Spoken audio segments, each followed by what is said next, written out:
Aye. Okay, no, anyone opposed? Okay, motion carries.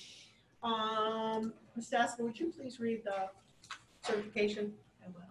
Whereas the New Kent County School Board has convened a closed meeting on this date pursuant to an affirmative recorded vote and in accordance with the provisions of the Virginia Freedom of Information Act. And whereas Section 2.2-3711 of the Code of Virginia requires a certification by the New Kent County School Board that such closed meeting was conducted in conformity with Virginia law.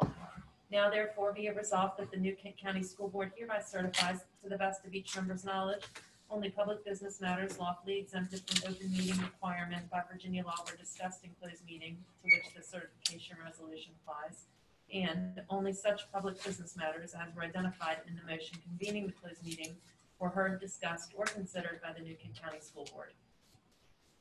Thank you. Do I hear a motion to approve the certification of the closed session? I move we approve the certification of the closed session. Do I hear a second? I second. All those in favor? Aye. Okay, anyone opposed? Okay, motion carries. Thank you very much. The first item on the agenda is to let everyone know that we're going to be conducting a superintendent evaluation. There are going to be 4 components to it, and I just wanted to alert administration in particular because you will be receiving a survey. The superintendent's self-evaluation form will be due July 24th. In addition, there will be documentation with work samples. The client survey is administration only, so central office and principals will be sent an electronic survey. It will be due back July 24th as well. So you'll be getting an email from me with an electronic survey, okay? We will be summarizing all that information for Dr. Nichols. And then from that, we are going to have a superintendent summative performance report that will be available at our August 3rd meeting.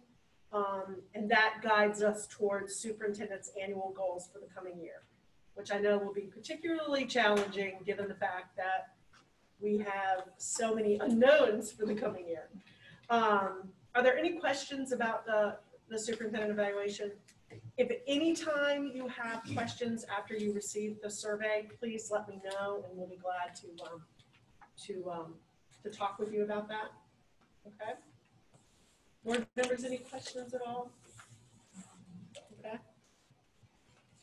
So that means we can move into old business, and that's going to be the Vsba policy updates. All right, so this is a second reading of the Vsba policy compilation.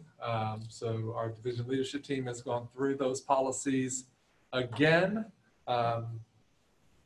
We haven't received any questions since the first reading, so I don't know if you have any questions at this time. Be more than happy and have the whole team here ready to answer if you do.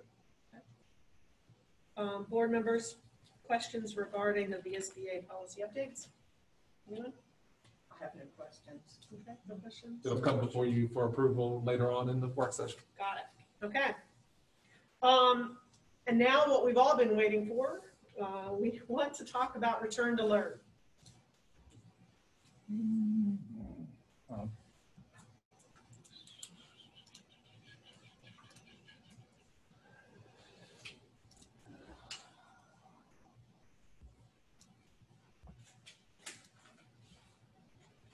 Now, the people who may be joining us remotely, are they able to see your presentation as well?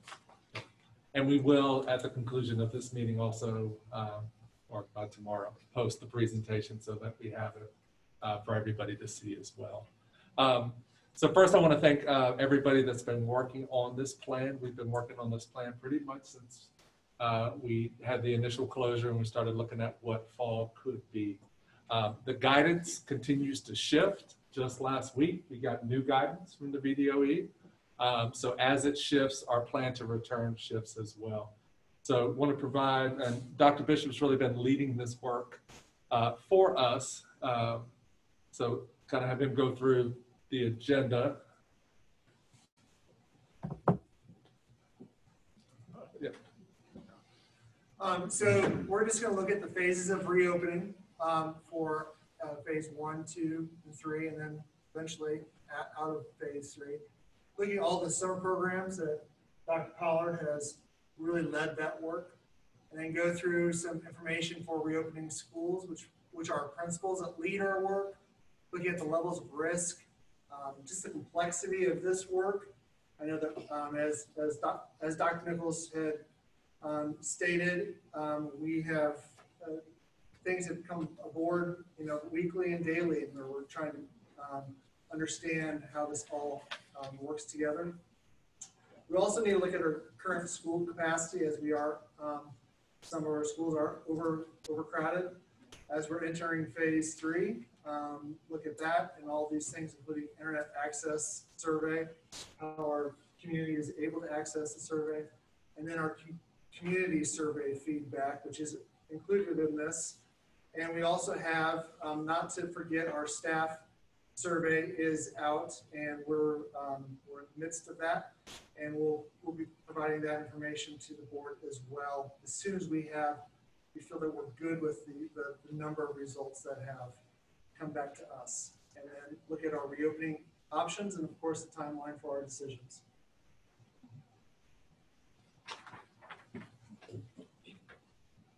So this is the phases of reopening. This is on June 9th, the governor announced the phased approach. Currently, we were in phase 1, and now we are actually in phase 3 of this. Phase 2, we're looking at preschool and 3rd grade students coming back to our summer school programs. And now as we approach our summer reopening, we will we're in phase 3. Our phase 2, which was led by Dr. Pollard, I'll have her speak more about this in summer school, which would include a safety plan. When we go into phase 3, we need to provide the VDOE a health and safety plan and an instructional plan. There's 2 different things.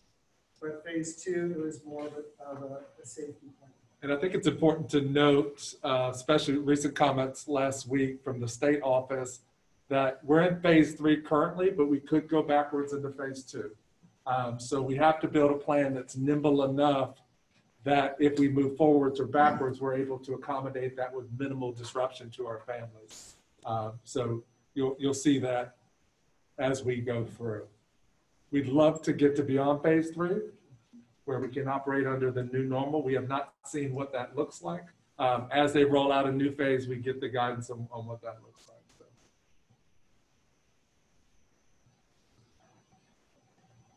So these are the basic reopening principles that you'll see throughout, really providing safe learning environment for students and staff, maximizing in-school instruction while mitigating the risks. So it's really a balance in this plan as far as trying to maximize time in school, but also making sure we keep our kids, our staff, and our communities safe.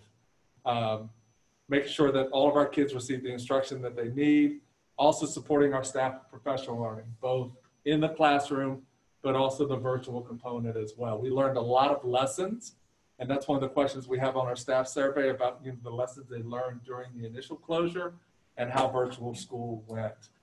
Working on the communication with families and staff, we did roll out a weekly video series 2 weeks ago with a return to learn email that families can send questions in. So we've been responding to those and synthesizing those in our weekly videos.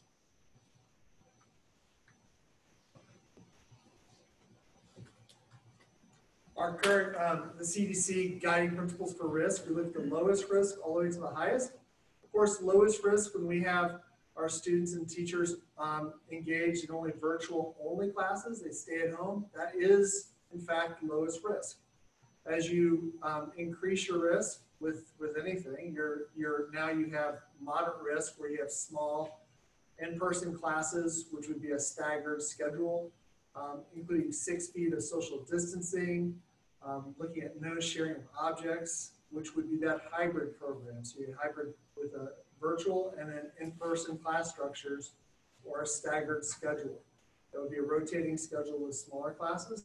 And then of course the higher risk, which would be full-size in-person classes with activities. So as you go from lowest, staying at home, all the way to highest, you're looking at risk and then how that impacts learning. So it's a balance that we are trying to strike with regard to our plan going forward. With one of the changes, isn't it removed now to 3 feet of social distancing? So that's a great question. And that's one of the nuances in this. So the changing guidance that we received from the Virginia Department of Education now highlights the CDC, the American Pediatrics, and the World Health Organization. I'm trying to remember all the acronyms. So the updated guidance, not CDC related, is within 3 feet social distancing, but also the inclusion of wearing a mask.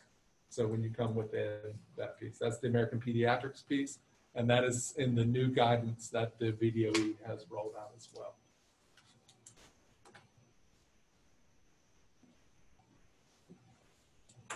Dr. Pollard, would you like to talk about summer programs so far? So part of the work that we've been wanted to do this summer, Dr. Pollard's doing a great job of leading it. There are a lot of new things that we have to add, from cleaning protocols to screening protocols to transportation protocols. So summer for us this summer is really an opportunity to test some of those protocols and learn some lessons so we're ready for the fall. So Dr. Pollard's going to talk a little bit about what we're doing in the summer across our buildings. Yes, thank you. Just briefly, on the chart, trying to give you an idea of the different programs we have in place. Today was our first day, and we had the typical snafus that you would have on the first day of school at any point in time.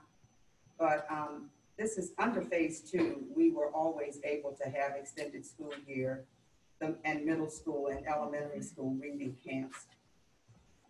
But when the phase 3 guidelines came out on July 1st, and then we got new guidelines on July 6th. So now with the high school remediation program, we didn't have to write a variance request for that. I met with transportation to look at the protocols that they would be using for seating the children, as well as cleaning the buses between each run. And so they've done a great job. In fact, they're kind of ahead of the game because they started doing that during flu season. And so they were already used to, they had it down to how many minutes it would take to clean a bus between the routes. Also keeping in mind that we have students who travel in cars and vans, either to school or to private day school. And so we have protocols in place for them as well. We had training for all summer school folks on Thursday. The school nurses and I sort of facilitated that. We went through the procedures for the health screenings. That's not going too bad right now because we don't have that many kids in school. And also looking at how we would screen the staff. So I think we're going to use more of a self-assessment for the staff piece. So what's involved in the health screening? So the CDC has several symptoms of COVID-19 that you have to ask. Children who are too young to answer those questions, we're asking the parents to provide those answers. And then when they get into the building, everybody has their temperature. We also have an exposure question as recommended by the Virginia Department of Health and CDC that looks at whether or not you have been exposed. And then also if you have, do you have symptoms or not? So there are different protocols for each one of those situations. We're gonna probably have to tweak what we're doing a little bit, even with a small number of students.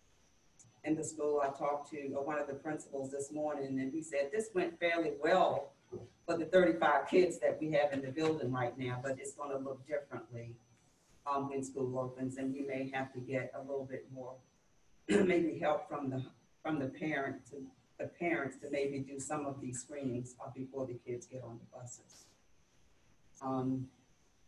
Let's see, any questions? I didn't have anything else I needed to share, but. So how large are the groups? So they're one small. good thing, yes, I'm sorry, I cut you off. That's before you fine. finished. I'm sorry, Sarah. So the groups at each level, and how, are they all in one, are we pushing limits on the class sizes, or are we testing? So the physical distancing is not an issue during the summer because the class sizes are small. However, I was walking around this morning, and I think it's a natural tendency, sometimes to want to hug your peers that you haven't seen or hug your colleagues that you haven't seen. But the class sizes are small enough where the kids can be distanced, even with the high school remediation program. Ms. James has structured that and working with Dr. Bishop on that too, in a way that there are not a whole lot of kids in the classrooms. The county provided, and Ms. Morgan and Dr. Nichols worked with us on getting the necessary PPE for summer school. Each school got a big box of things that they needed, hand sanitizer and things like that. And so, and for the first time, lunch is going to be provided for our summer school students. So we feel good about what we're doing. It's kind of a dry run, but we know we're going to have to tweak things in the fall. Any more questions? Thank you.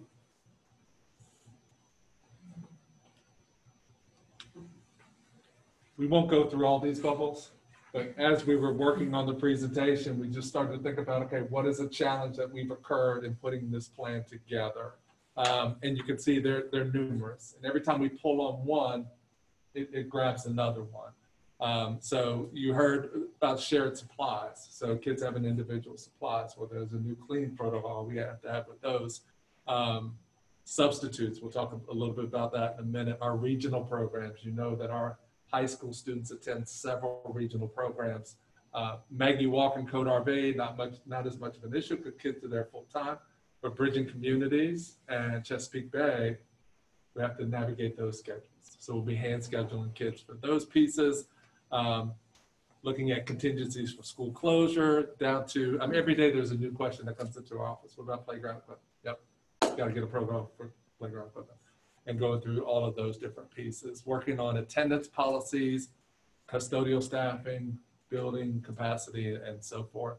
I will tell you that one of my biggest worries initially was around PPE, sanitizer, and so forth.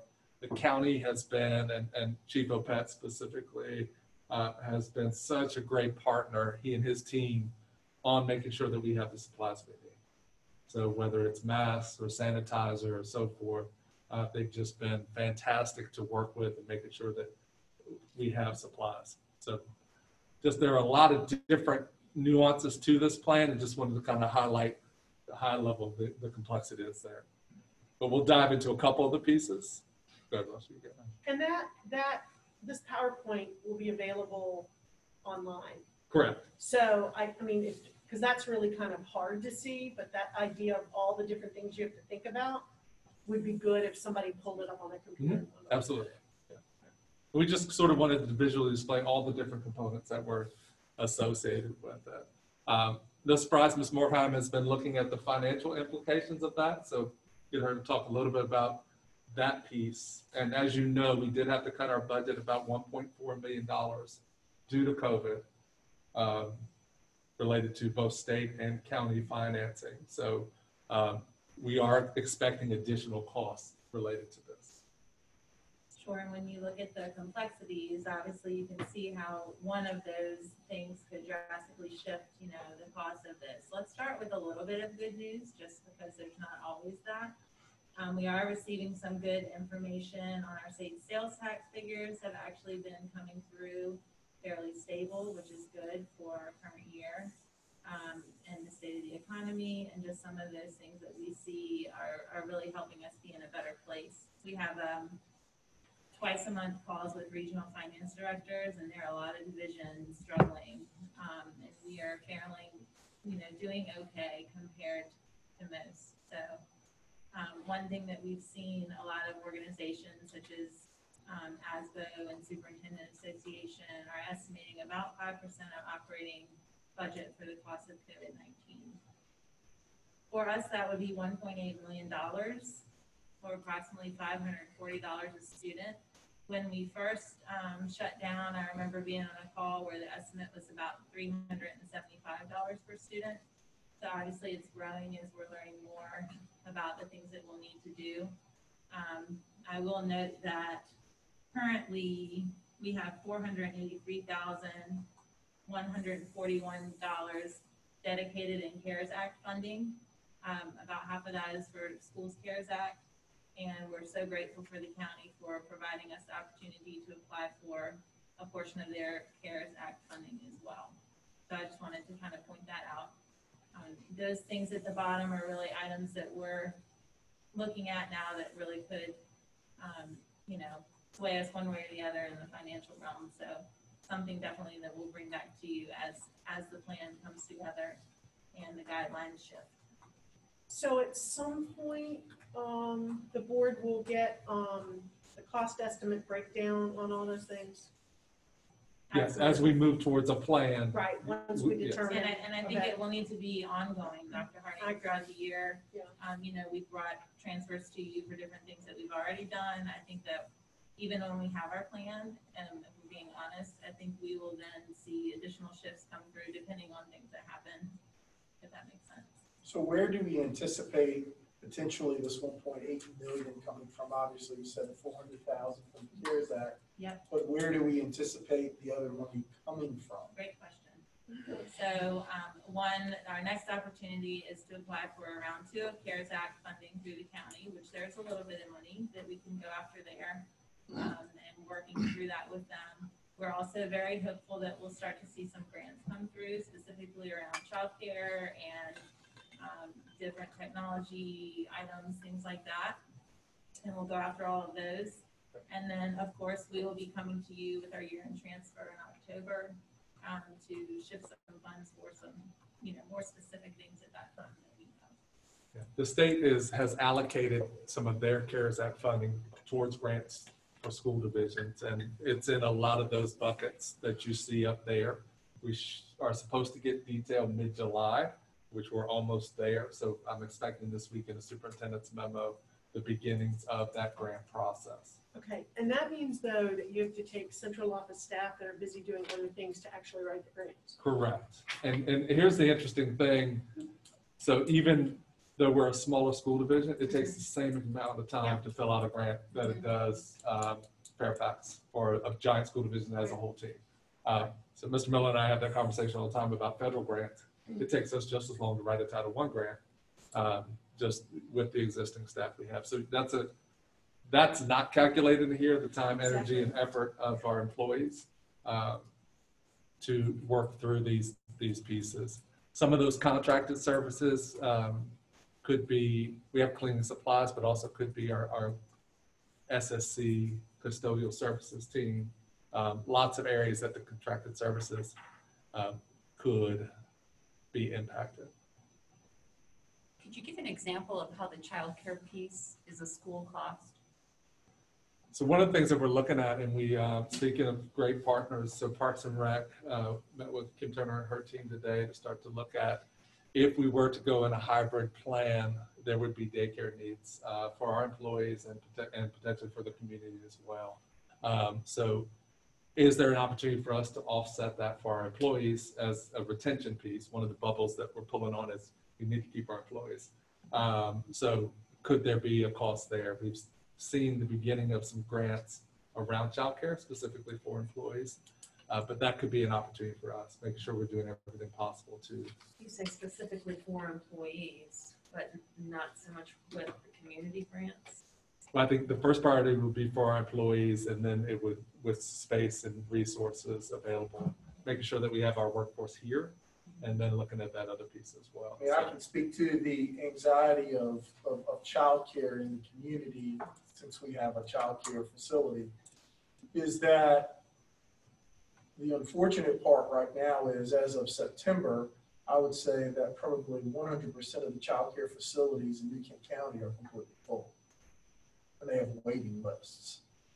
And their big concern is that as we move forward through this whole process, if we're forced to go down a road where hybrid planning is the reality, that these child care facilities in New Kent County they're not equipped. And like our director said, is that if we have an 11-year-old on their off days on Tuesdays and Thursdays, we can't monitor what they do all day. And she said, honestly, I don't want an 11-year-old in our childcare facility on a tablet for 5 hours a day because I can't monitor what they're doing on their tablet or their Chromebook all day. And so when you look at that, even partnering with that, who is going to monitor that process and how do you hold them accountable because you don't have a teacher there to help watch them on those days off to make sure that that work gets done.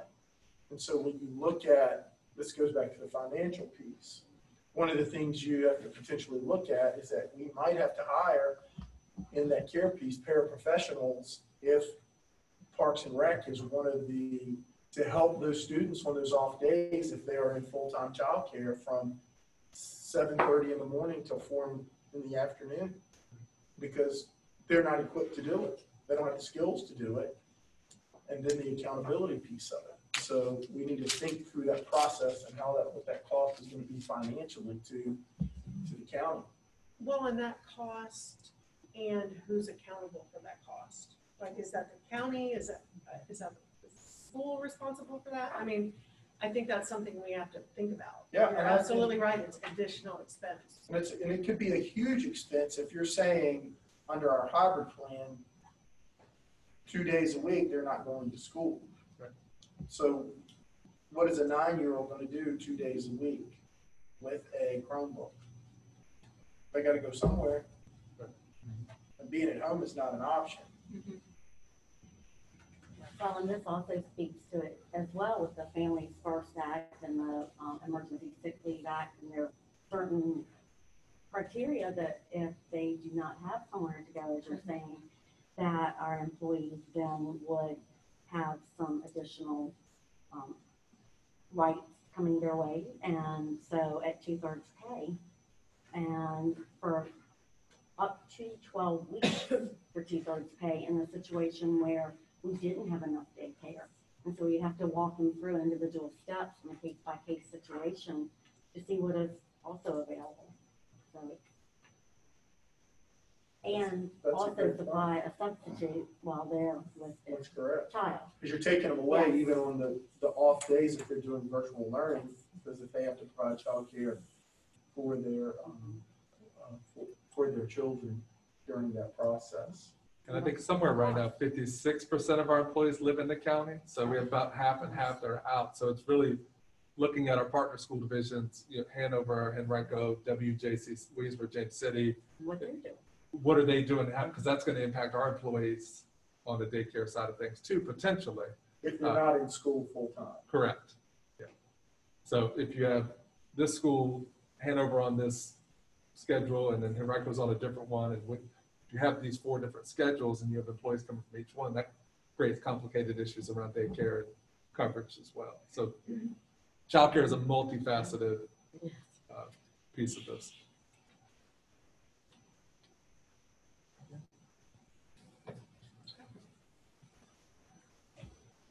As you know, no surprise, when we're looking at social distancing, this is one of the biggest issues and why we have a new elementary school on the table. So when we look at George Watkins and New Kent, you can see that both schools are currently over capacity without social distancing in place. That's in a regular setting. So when we look at whether it's 3 feet or 6 feet, we have a real challenge when it comes to both of those schools, and then not as much with the high school, but it does become a challenge with the New Kent Middle School as well, once you start to do those pieces. So that is, as you look at some school divisions that are able to do more, one of the biggest obstacles that they don't have is capacity, building capacity, I'm sorry. So just want to kind of put that reminder back. And when we look at a 3rd elementary school, our building capacity goes down to an average of about 70%. So with a 3rd elementary in the mix, now we can't build one for tomorrow, but just that is, you know, part of the long-term plan here is to relieve some of those capacity issues. So I guess one of the things we hear from parents is using other county buildings. Mm-hmm. like a community center, a Providence Forge Recreation Center, Parks and Rec gym. What issues do we encounter when we start going off campus, so to speak, and say, what are the issues involved with that? Yeah, and that's a great question. I'll take one of the major issues that we have, and I'm sure we have HR and other issues as well, but the biggest issue for us, if we were able to have a facility that could space kids out and we went to, let's say 12 in a classroom, and we would need twice the staff that we currently have. Because right now our classes have about 20, let's say 24 in a classroom. So 24 kids, one teacher. If you take them into 2 classrooms, 12 to 12, you still only have the 1 teacher. That's our biggest So challenge as we look at alternate space. That's more than just the school capacity, then it's a people capacity problem as well. It does become a people capacity. And to Mr. Mead's point, we may look at additional hiring as part of that increased cost. But to hire enough to make that capacity work would be basically almost doubling your current teaching force. Do we think we can find them? I'm sitting here. That pool doesn't exist. I mean, Right. that's a whole another challenge with the pool, but we are looking at some creative staff increases for substitutes and other components there as well, paraprofessionals and so forth. But that is really the biggest obstacle that the team has run into before we get to challenges of insurance and things like that outside. And will you address room size capacity as well? Yeah. You know, if we had larger rooms, we could have the same class but spread out. But we have limits on that as well. So one of the things that we did is we worked with Mosley Architects to look at the floor plans of each of our schools and do the initial 6-foot piece with it, and for us to do capacity. So each school and administrators mopped up some classrooms too, so we can see what that looked like, and could we get another desk in, maybe so, but we had those limits. We have some rooms that at those restrictions would be less than 10. And we have others that you can get, I don't know if I've seen more than 15 in a room, but the size of the room definitely presents a challenge. But if we compromised and we had to go to, based on what you're saying with capacity and going back, if we decided with the 3 feet, with the mask, then we could go back to like 20 to 22 students in a room. We can certainly increase the capacity of the rooms. We couldn't get to full capacity, but we could certainly get to capacity. And that's something we can look at if the board wants to look in that direction of what that would actually look like and how that would shift the schedule piece. But if we went to that 3 feet, how would that, obviously that would significantly lessen the burden of what we would have to accomplish in terms of staffing and things of that nature as well, correct? 3 feet with a mask would have more kids in a school per day. Yeah. So. But I mean, I think it's really important. I mean, that even bears repeating, because I hear you, but it's 3 feet with students wearing masks, correct? Students and teachers, students and staff wearing masks. Yes. So that would be within 3 feet. We could probably, I mean, I would hate to. Well, my understanding is the average classroom size now, if the desks are set up correctly, the students and the administrators could go to this, probably not maybe at the elementary school, but individual desk. Currently, I believe that most students are already 3 feet apart. If you have a desk between you and the next student in front of you, you're pretty close to 3 feet apart. Isn't the average desk 24 inches?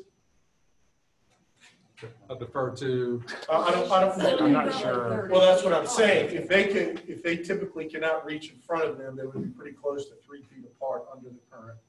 I would say that's definitely not the case at elementary. Well, that's what I'm saying. I know in I'm with elementary you on it's not, but at middle school and high school. It would depend on the classroom size as to whether or not that would be possible. And we have a mixture of classes that are larger, that would be able to, we'd be able to spread them out. But in some of our other classrooms, it wouldn't be possible. The middle school has both the biggest classrooms and also the smallest classrooms in the blueprints. Yes.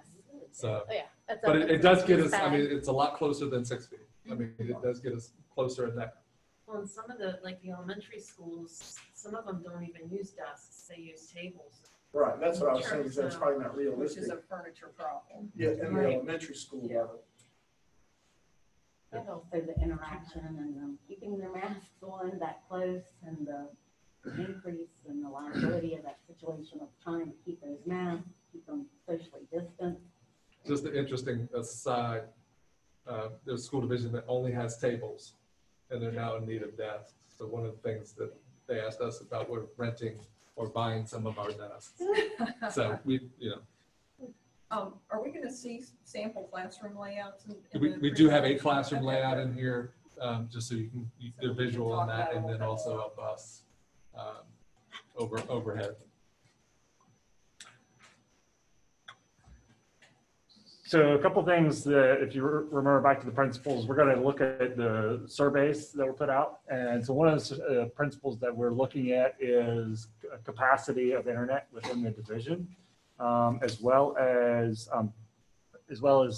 devices. And so we've already, I can't remember if we talked about it, but we are looking at expanding our 1-to-1 all the way down to 3rd grade to get devices into homes. But as far as internet access, this is the results of the survey that was put out. As far as internet access type, we had 61% said they have cable internet. They had, for a full virtual option, if I wasn't in that 61%, I wouldn't want to do a lot with full virtual. Just looking at, because a lot of those, when you get down to the next two, which are really more important, those become more significant. But in the county, we do have DSL, which basically a data service line. It's runs off old copper, and they're owned by Verizon. Verizon has already said they're not upgrading that system, and so it's an older system. Then we have 13% that are on a cellular data plan of some type, and then satellite. I thought we had more that were on satellite, but of those that responded, which we had about 1,400 respond, only 5% were on satellite. And then 7% have no internet whatsoever. The internet speed, if someone were considering full virtual, I would recommend that they have the ability to have multiple videos going at one time, especially have more than one child. About 52% can stream videos on multiple devices with no lag time. Then 22% could do it on multiple devices, but there's lagging. 9% could do it a single device, and then 9% also could, anytime they'd stream, it's lagging, and then 8% can't do anything. And that 8% would include the 7% that don't have internet anyway. Then the capacity, again, my recommendation for anybody doing full virtual would be that they'd be in the top 2 here, either unlimited monthly internet, which luckily 66% of our population does have unlimited internet, or the 25 to 50 gigabytes per month, which is 13%, giving a total of around 79% that are in that boat. And then 13% are in the 10 to 25, and then 6% in the 1 to 10, which that's mostly cell plan people are in that 1 to 10, and then 6% responded that they don't have internet capacity whatsoever. So one of our major CARES Act initiative with the county is to push more mobile internet into the county. So we have a pending approval, which we feel good about. We'll have 10 mobile hotspot places. I used to call them buses, but we're not actually going to put them on a bus now. We're going to have a station so that we push mobile internet out, but you still need a cell signal to get that. We also have in there to be able to distribute more Wi-Fi devices, but you still need that cell signal. We were encouraged that the state, through the federal government, was going to push more internet money, and they are, but what they're not doing is making a serious investment in infrastructure. They're pushing the mobile, they're pushing the Wi-Fi, and that's just not going to work for a number of our residents because you don't have that strong cell signal there. So we are working on that on our CARES Act funding. We have had some families reach out about devices, so we'll have more information coming soon. Because whether you're hybrid or virtual or whatever the case would be, access is still an issue. Do we have, out of that survey, do we know, and I don't know if this question is asked, what percentage of those are elementary versus middle school and high school? Yes. I don't have it here with me, but yeah, I do. Well, because I I can guess get it for part you. of the concern is that that kind of is a big deal as we move forward, Mhm. because obviously the elementary students do not need it as much as the middle school and high school students do. So it'd be interesting to see in that continuum that you have there, what percentage of the students. I think that helps make a better decision, because if you look at the capacity, if internet capacity of 79% of them, can get all of the information that they need, is that 79% high school and middle school students Right. versus elementary students. Right. So you know where your focus is, or where our focus needs to be when we make decisions to move forward versus elementary students. Mhm. Yeah, and we can get that data. What we're showing you this evening are the summary pieces, but we can get you any and all that information as well.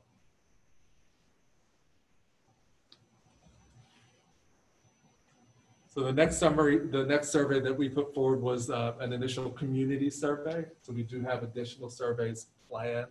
So Dr. Bishop, if you want to talk about Yeah, we had about 2,300 responses. So it was a pretty good response rate and we asked, it wasn't specifically tied to an email, it was brought out to the entire community. So 87% of the respondents would like their child to attend face-to-face or hybrid option. 13% would like to choose a full virtual option, and that's different. And we have that broken down, Mr. Mead, by school as well. So we can school and grade level. So we can look at. And then we also have the transportation piece. 35% of the respondents will not need transportation, as you can see in that last part. And then childcare, of course, is a concern too. So 22% of response will definitely need childcare. Just want to let you know that the staff has also been asked about childcare, as well as other options in terms of that. So we have about 72% of the staff responding to our survey. We want to make sure that we have given ample amount of time to give us the responses back, so we feel comfortable about what they have said, and we want to make sure that they are being heard. With this survey, we also do have a free response question. So we're analyzing that information as well. What we wanted to see, so we have the building capacity using the guidelines. Now, how many families want to be in the building versus virtual, and start to match those pieces up. And then the transportation piece. One of the biggest challenges working through this, utilizing the guidelines that are put forth, is transportation. And we are a very large county that transports kids a long way. So looking at those transportation pieces as well, and then keeping in mind, we're going to incur additional costs. What are some costs we can control? So looking at those pieces as well. So if I could just make one comment, because I heard from several of my constituents who wanted a face-to-face but not a hybrid option. So if y'all can speak to a little bit to that, because the 87% seems to roll those people into a hybrid option, which is not what they were looking for. We based on that survey on our guidance, and that is in terms of the question. We did not feel at that point in time that we could provide a face-to-face full option, but we could, if we want to, look at that and provide another survey. We're looking at also focus groups for our parents, as well as focus groups for some students, teachers as well. So that would happen before, within the end of this month, to start looking at that, to get different type of feedback for them. Well, I mean, so I think in retrospect, we wish there had been the question, or the option to say, I want my child to come full time.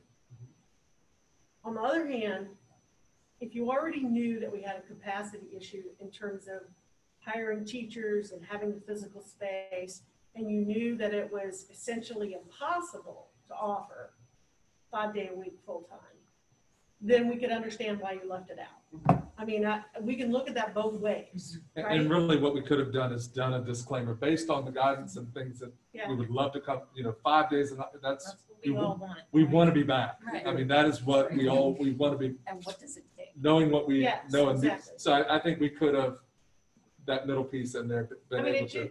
I mean, I think it's one thing to offer people options, but if it's not an option, it's not going to be an option, I understand. At the same time, maybe the focus groups will be helpful. Do you know, like maybe that'll be an opportunity for people to talk. I think we all wish, right? I mean, we all wish this were different. And going back, we did not want to put a 5-day-a-week versus a hybrid versus a virtual if we knew we would struggle to do. What we could have done is done a separate question. If 5 days a week is an option, that way it got out of the hybrid virtual Choices, piece. yeah. Yeah, so it could have been a standalone piece. And at least explain the background of why it's not. And we can, I mean, we have tools, we can work it through focus groups and additional pieces that we have. We also included 2 free response questions, so there's. And we did have some families express the 5-day preference and that as In well. that part. Yeah, because I think you could have very easily said in that question, you could have said face-to-face, hybrid, with the understanding that face-to-face also includes potential 5-day-a-week. I mean, full-time. I mean, that could have been just an extension of that same question, because we know we can do 5-day-a-week. It just comes with a lot of variances. Yeah, right, I mean, but we could have just made the question longer. See, I don't know that we could say we could do 5 days a week. I hear you. Mhm. Well, you But just- if we know that we have capacity issues, and you know that the greater risk you take, the more liability there is, the more risk you take. What was that statement that you made? Yeah. Is it, I think it's on the slide. Greater- Well, it's the greater variance. Greater variance is greater liability. Right. And that goes back to the community survey, and I don't know if, I don't think this was on the survey, and Brian, maybe Dr. Nichols can address this, is that, and I think we would all agree, I think that unfortunately, we have had a great deal of pressure from the state, and as you said, what other counties are doing. But I think that we have to also, within New Kent County, as we look at going back to school, part of the survey also has to be driven by the statistics that are represented within New Kent County. What is our population since March 12th to July 1st, or even today, July 11th? What are the statistics? How many positive cases have we had? How many hospitalizations have we had? How many fatalities have we had? And when you look at the statistics, and in those statistics from ages that we service, pre-K to 18 years old or 19 years old, have there been any positive cases in New Kent County? And we cannot, I mean, all we have heard. They can carry it and pass it to. Well, they can, and I guess I'm trying to use the statistical data that the CDC has put out, the Virginia Health Department has put out since the very beginning, because that's all we've been talking about is the data. And what does the data say for New Kent County, solely New Kent County, not James City, not Henrico, not 74 confirmed cases, 1 death, but I don't have it broken down by, I can get that, I can try to get that information. right, and so, and I guess that's part of the whole piece as parents are looking at that for their confidence as we come up with a plan, is that we know statistically we have had 0 positive cases for the population that we service.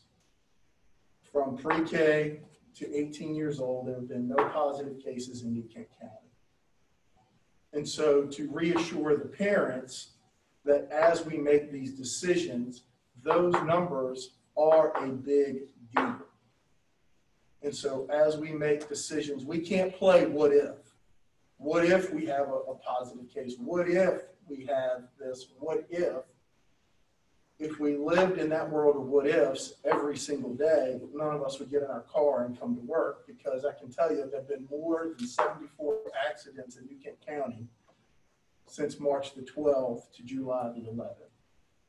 But statistically speaking, we have to use the statistical data that the CDC gives us, the health department gives us, to make the informed decisions as we think about learning in September. I think we are, and we're also using the guidance that we're being given from the CDC and from BDH and all the other experts are giving us. But So no life is expendable. I mean, Absolutely not. But statistically speaking, though, in the population that we service, as we make these informed decisions, the population that we are servicing, what is our risk factor? Okay, so I hear you. But let's talk about data in the context of our environment. So when we compare ourselves to Virginia Beach and Norfolk and Fairfax, a couple of things we have to consider. One, they have larger groups of people that get together. What's our number one group? Largest, schools. What happened in the spring was that we shut down. right. Just in So I hear you, I don't disagree with you, but I think data has to look at the context of where it's been pulled from, and that is, we haven't had any large groups together. And I think part of it is we were very successful in doing what we were told to do in the spring. I'm not trying to be sensational about it because I can't play what if. But I do think we have to be really cautious about using data in a community where we don't have large, we don't have the same population and the same large groups that are meeting on a regular basis.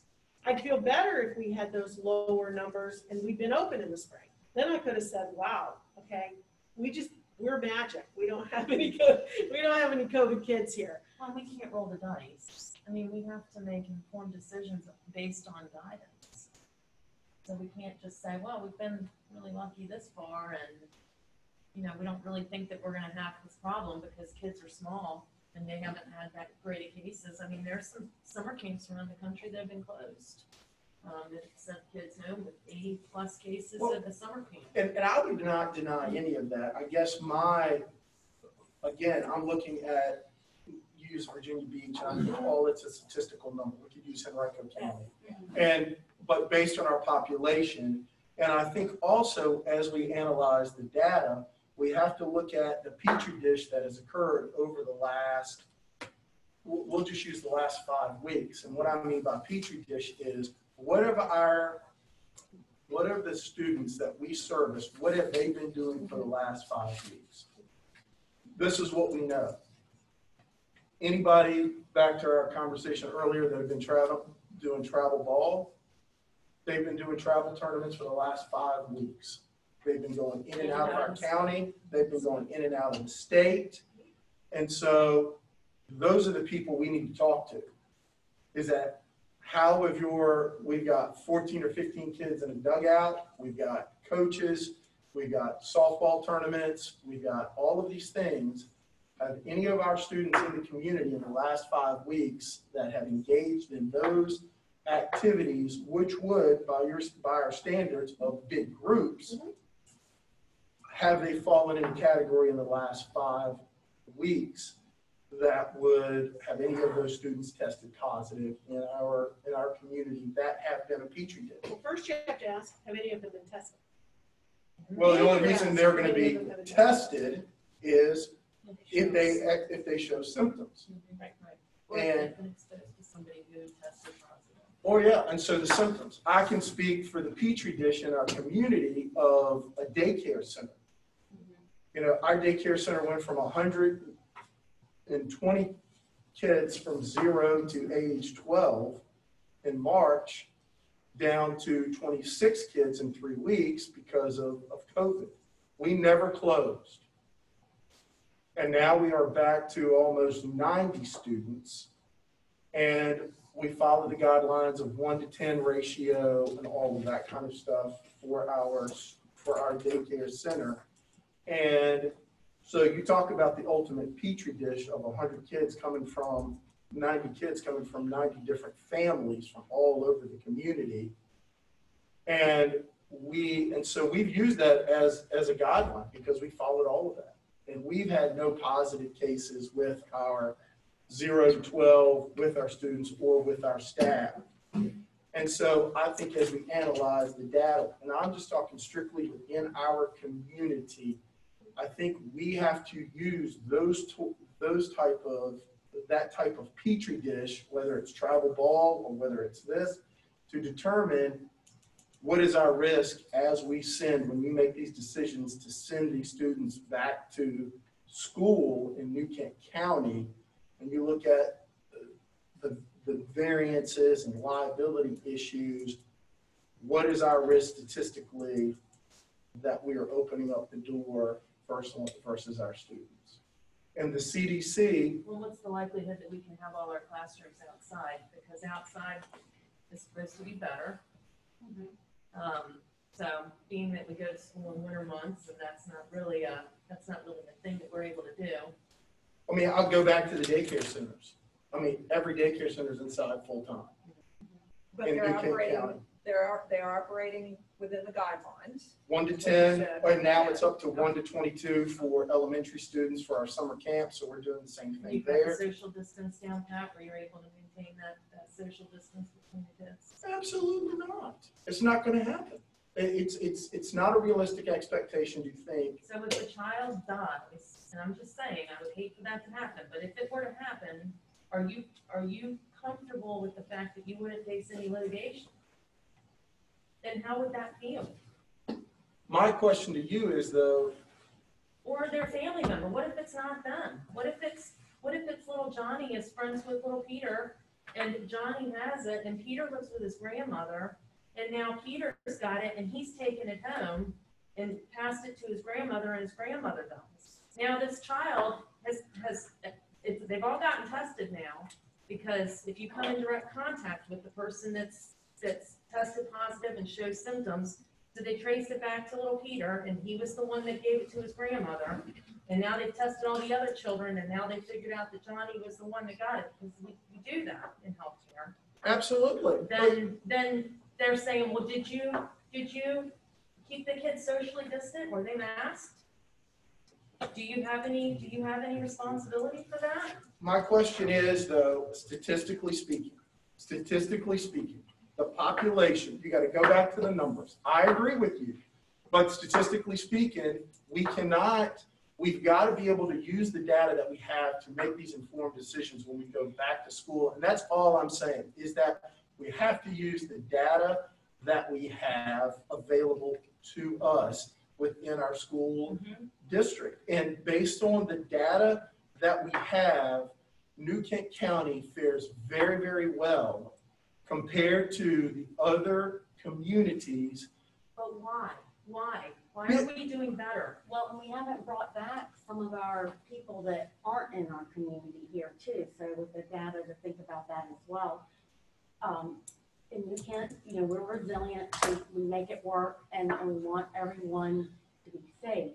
And for me, I think about it from the employees and the students, but doing it well first on a smaller scale and then extending out, because we do have quite a bit of our employees that are outside of New Kent that also are coming into contact with, other divisions, other numbers where they're higher, and you're looking at the data there. And so I'm hearing concerns at times where people are calling. And so when you're giving that example of transferring it, we do have, quite a diverse employee group that could fit into some areas of, I forwarded an underlying email. conditions. I forwarded an email to all the board members this week from a constituent who lost 6 people, died. I mean, And look, again, I think that statistically, but I think we have to all go back to, and I think that we haven't had this conversation, but if we are all mindful of what happened in February, Dr. Nichols came to us and said, we are experiencing a almost 20 to 30% absenteeism due to the flu. correct? Because It spreads. And if you look at the CDC's guidelines right now, the flu that we know for a fact is more contagious for the group that we take care of than COVID-19. let's get back to the presentation. But it's back to the statistics. And so as we take these preparations, we're doing the same preparations that we're going to have to do for the flu when it hits in That's November. not accurate. Well, It's not accurate. It's not more contagious. The COVID is more contagious. It just doesn't display symptoms the same way. that- For the students, I'm saying it's more contagious for the population that we service. That's the But they can CDC. spread it. They don't live in bubbles. So there was earlier, we received a number in terms of how many people, I mean, like our staff. I know we're waiting on the staff Sure. surveys. We're not gonna have that information tonight. But I do believe you said that, was it 53% or 56% of our staff live outside of the county? Yeah, so we're about half and half. So about Okay. half of our total staff lives in New Canaan. About half of our staff lives outside of New Canaan, with three Okay. primary places being Williamsburg, James City. So, I mean, as a parent, I would want all parents to know that half of the school teachers that come into the schools don't live in our county. Right. So they're not part of our data. Okay. And it opens the door to a broader community impact. So I hear you, but I think we don't live in we don't have a sign up that says people can't come into the county. No, absolutely not. Yeah. Bus drivers, child nutrition, I mean, that's Yeah. encompassing of all interactions with Yeah. students. We do have, just for the purposes of this meeting, just a reminder to the public, we've had several people put comments in, which is great. But during a work session, we don't have a public comment period. We will respond to those comments outside of this work session. We do have an August 3rd board meeting that you can do public comment for, and then we have the Return to Learn email address that you can utilize at any time. So just want to do a little infomercial right there because we're in a work session, and I do see that popping up. So Okay. didn't want anybody to think we're ignoring those pieces. Thank you. So we're expected, we've been told from Virginia Department of Education, and this was a few weeks ago and things shift, to expect a phase 3 fall reopening. So that's where most of our work has been on what we can do in phase 3, but also being mindful of that we could go back to phase 2, and we have to be flexible and fluid with that. So here are the guidelines under phase 3. It's important because in phase 2 doesn't consider all students. It is pre-K3, students with disabilities, ESL, and a couple other groups. Phase 3 gives us the opportunity to provide instruction for all students in person. So all grade levels in person, as you can accommodate them through the health guidelines is the caveat there. Large gatherings limited to 250 persons. And just a few things that we have to do through the reopening. We're working with a lot of partners on this, the Chickahominy Health District, the county, the Virginia Department of Education, neighboring school divisions. But we do have to submit reopening plans to the Virginia Department of Education, highlighting our strategies for mitigating the risk and also our plans for instruction. We did also have to submit a health plan for phase 2 so that we could do our summer programming. So those are things that we have to demonstrate for the Virginia Department of Education, that we are working to mitigate the risk, that we are working on an instructional plan. We'll get a lot more information on waivers. I think this is just the beginning. We saw a host of waivers last year to close out the year. We think we'll see a number of those as well, especially if school divisions cannot return full-time in person every day. The most obvious waiver is the 180-day requirement. So attendance and grading going into this new school year is required. So whether it's attendance virtually or attendance in person, but the grading piece as well will be in place. So just some overviews. I mentioned this slide. I just want to show you, we didn't take a picture of the actual kids on the bus, but just showing you how many students could ride a bus. And the top is the CDC piece. That's every other row alternating sides. So you can see where we go from normal capacity of 56, socially distanced with no mask takes our bus capacity down to 7. You can't operate a school division running buses of 7 kids. It is just, it would be A lot of what we're facing are really tough challenges as we work through this piece. Capacity with masks, so using some of that additional guidance that we've gotten, we can bring capacity up to 28. So really still not ideal. So if we were to try to come back with all students, but we still have this in place, we'd have to run twice as many buses in order to do that, unless we put all kids on our pack. So one question on that, how do we accomplish that? So we've got a bus driver that's driving the bus, and we tell each kid this is where they sit and they have to wear a mask. Is there an aide on the bus, or are we trusting the students to follow the rules? That would be a significant additional cost to outfit every bus, an additional bus with an aide. That would be relying on assigned seats, so you have the same seat every day that you ride the bus. There are provisions that allow siblings to sit together under the premise that they're in the same household, so you do have those pieces. We're testing a lot of these protocols with the summer work that we're doing right now. You have a figure on the left, which is classroom spaces, but I believe we do actually have a picture of one of our classrooms. Oh, we don't on this. We do not, okay. We have it on the previous slide. Perfect. The previous presentation. So you can see similar outline of classrooms. So with 6 foot spacing, 7 foot spacing, 8 foot, and 9 foot. So you can see the more spacing that you have in between, the fewer desks that you can get in a classroom. We did work with Mosley, as I mentioned. We can, using the 6 foot spacing, operate our school divisions at about half capacity.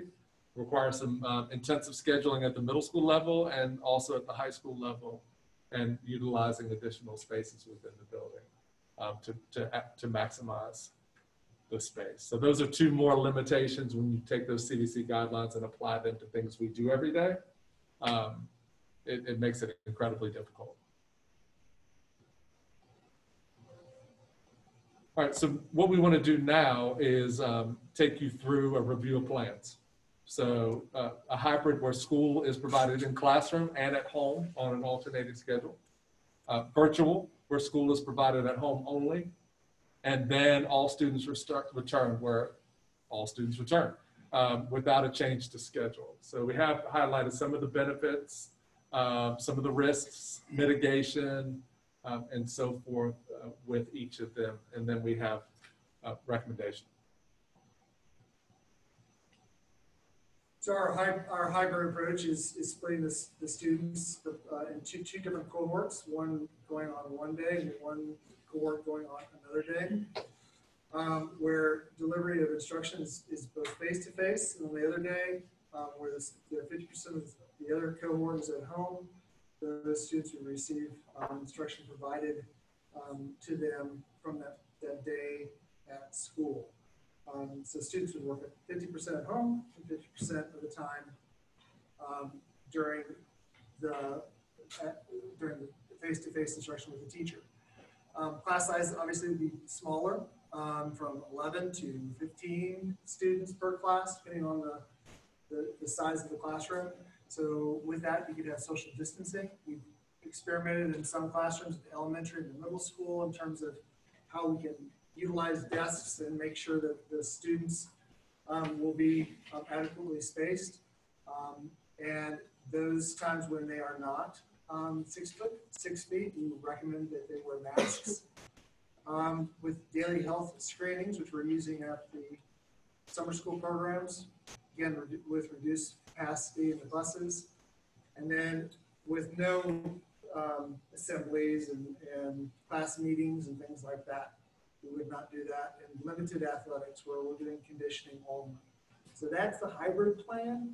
Mr. Miller, do you have anything else with that, the virtual piece too? With the at-home work, we would, as I said, we would be expanding one-to-one down lower, and also working with our teachers on making sure that as much content as possible is downloadable and not requiring internet, so that students can pull it up on the Chromebook and work on it at home, whether they have internet or not. So I guess just to confirm, if they're 50%, how do they get through curriculum for a class? Great question. Yeah, if I'm And- taking Algebra 1, do I just get 50% of Algebra 1 or 100% of Algebra 1? Yeah, because you're still gonna have to work through the content. I mean, so in the class, they're gonna have to be very diligent and very on point with their lessons and make sure that they are hitting all the key points while they're in class. And then, ideally, most of that at-home work would be practice, but there will be some new learning that will have to happen in there as well. So How do they get new learning if they're at home? that's with no where, instruction. yeah, so that's where downloaded material that they'll be expected to read or something like that. Then when they come back to the classroom, the teacher will be able to assess how well they did as far as retaining some of that information. So and I thought we were thinking about utilizing an online virtual program. We are for the virtual only instruction. Why wouldn't we also want virtual learning so that kids could be at that 100%? So what would happen would be they'd be reinforced or go over, new information that's difficult for them, and then expand on the days that they were at home. And then the next day they come back, any problems that they would have, they have a teacher there. So it's a real nice mix between, to me, that's what's catchy. Hybrid to me means part-time face-to-face, part-time online. That's not what this is. And we are looking at, as far as the virtual that we're looking at for the full virtual, that does have the option that we will be able to provide some of that to these students as well. It's not either or. And so we could provide some of that at home as well. And video-based instruction as well, and Yes. through the online provider, which we could use to supplement those students who are on the hybrid model. We also have Discovery Education, which has online pieces that can be uploaded to the Chromebook, so you don't need wireless. Nearpod, and other types of online that can be downloaded on the Chromebook, taken home. Students can interact with those products, do some assessment at home, bring it back to school the next day after being at home, and have some formative assessment, which means ongoing assessment to make sure the students understand the work that they have at home and provide that differentiated learning. Trying to make sure that if you have a class size of 11 or 12, a little easier to differentiate your instruction. You don't have a class of 25. That's the good thing about this, that you can really focus on those 10 or 11 students while in class. One of the things that we're looking at, to your initial question, Dr. Harding, is get site licenses for the school. So no matter if you're virtual or hybrid, you have access to that content, so we can do those things. So whoever the provider is, that we have a site license. Whether you're a complete virtual Algebra 1 kid or hybrid Algebra 1, you would have that. I'd like to learn more about what those virtual programs are. What kind of services, like if you're having a problem with algebra, can you then connect with an algebra teacher virtually and have them walk you through a problem and have you, maybe you get some more one-on-one instruction that way that you may not actually get in the classroom, or that you might be too embarrassed to raise your hand for in a classroom full of kids, but maybe you actually do that a little bit more freely when you're at home learning in that private environment. We're looking at our teachers providing that maybe office hours, because it's asynchronous, which means it's not a face-to-face. You're not all one. If you have 12 kids on teaching algebra, they may be in different places, which could be a good thing if some students goes right through it. Right. But having those office hours, like I know that I can come and call or do a Google Meet with the teacher and get that extra one-on-one instruction that I need individually as a student. In terms of that's the virtual piece, which we're not even. But if the teachers if they're splitting their time between two groups of students, they're not going to have time to do that on Group A students virtual day, because on Group A students virtual day, that teacher is working with Group B, correct? Correct.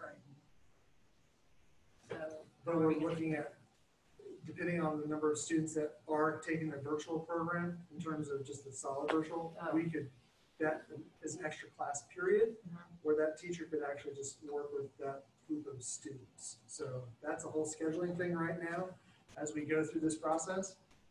So we're still kind of planning and understanding how this was going to work. We can provide additional detail on the virtual learning piece. And Well, I'm kind of thinking if we can do both, I mean, truly both virtual and in class, where you almost have two teachers, and that might not be something that's even feasible, not necessarily two teachers, but let's call it a tutor and a teacher. And are you, just so I'm clear, are you referring to the students in the hybrid plan that are at home? yes. Or you're referring Yes. to the students who are So fully I want to virtual? learn more about what that, if you're in a hybrid plan, Mhm. would it be possible for the students who are in this, assuming all kids are in that let's say they're on the A day kids and on B days they're at home.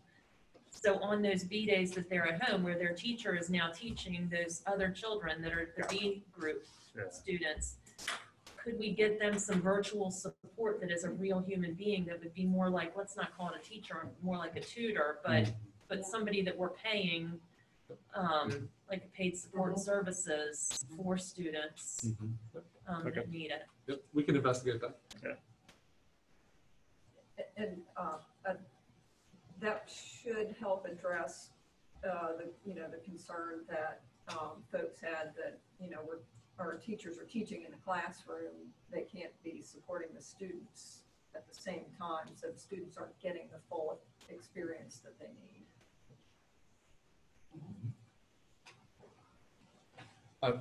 The other piece on the hybrid, and I can't remember if we get to it later or not, but so if we did move into a hybrid where there was an A day and a B day, that we would make sure siblings were lined up so you had your families going on the same days.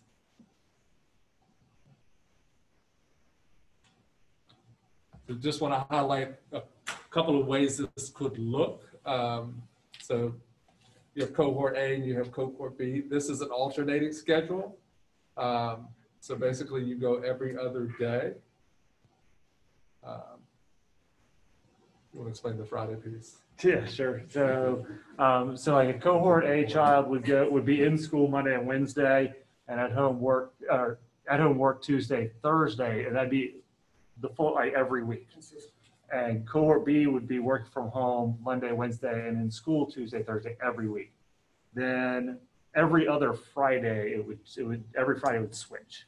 So one Friday, a week A, the cohort A would be in school, and then week B, cohort B would be in school on Friday. So the only day that parents would really be sort of having to keep really track on, okay, which week is it, is one day a week.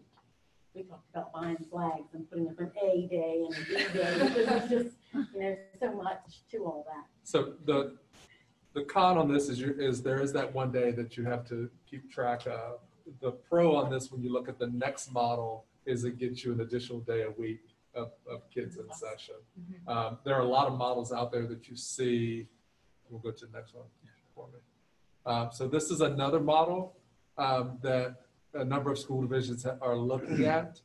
This gets you out of the alternating Friday or Monday or whatever day we have it, but it's also one less day that we have kids in session. So same setup. So cohort A is Monday and Wednesday. Cohort B is Tuesday and Thursday. And then Friday is an at-home learning day for all students. And it doesn't have to be Friday. We can do some surveys and look at the day. But then for our faculty, staff, it's on-site work, whether it's planning or do some of the virtual tutoring pieces or whatever those components are. So the hybrid has two different variations in place at this point. One utilizing all 5 days for student learning, and the other with a on-site faculty planning virtual day for students. I would say this is that model right there becomes the biggest struggle for daycare. This one with the yes, one because because I mean, somebody has to provide 3 days of potential childcare for elementary students especially. Okay. So before we move on the hybrid scenario, I had somebody suggest to me a different sort of scenario where I think it's been used before when schools had significant issues with overcrowding. And the scenario is you send half your, say it's the high school. Okay. You send 9th and 10th grade for the first 5 hours of the day. Then you take a half an hour break, clean, well, half an hour may or may not be enough, but then to clean the school, and then in the afternoon, the next 5 hours, 11 and 12 show up. Mm-hmm. So that doesn't necessarily take care of the social distancing with the classrooms, but I thought it was kind of an interesting scenario because you're shifting the way you look at your cohorts. Mm-hmm. But I think there are other implications, there are other issues with that, like, sports and, siblings and whatnot. So, the staff day as well would be significantly. Yeah. So we can look at those pieces and look at the pros and cons. The transportation piece would be How would you get a bus route in between? Yeah, you drop off and you pick up at the same time, maybe, but there probably wasn't. I would think that you could ones where you could, like one route in the middle of the day. That's, I don't know. And some would be going home in the dark. And 11th and 12th graders like to drive themselves if they can. So, but that. I thought that was an interesting. It is. Interesting approach. And any other thoughts on the hybrid piece before we leave this and look at the virtual component? Does this apply to every grade level? Yes, this would be pre-K-12. Pre-K-12. Yeah. So. And have you thought about, or did you discuss this not being a K-12, that what would this look like if this were with a high school model or a secondary model? Because what we know about younger children is that, virtual learning is difficult for them, and so the more they're in school, the better. Did you guys? We've looked at a number of different ways to try to get our elementary students specifically in school more, this was the initial model that we had, and many school divisions were looking at, and that's why we went to the other model, which got you another day in school, and then we could run that for the entire population.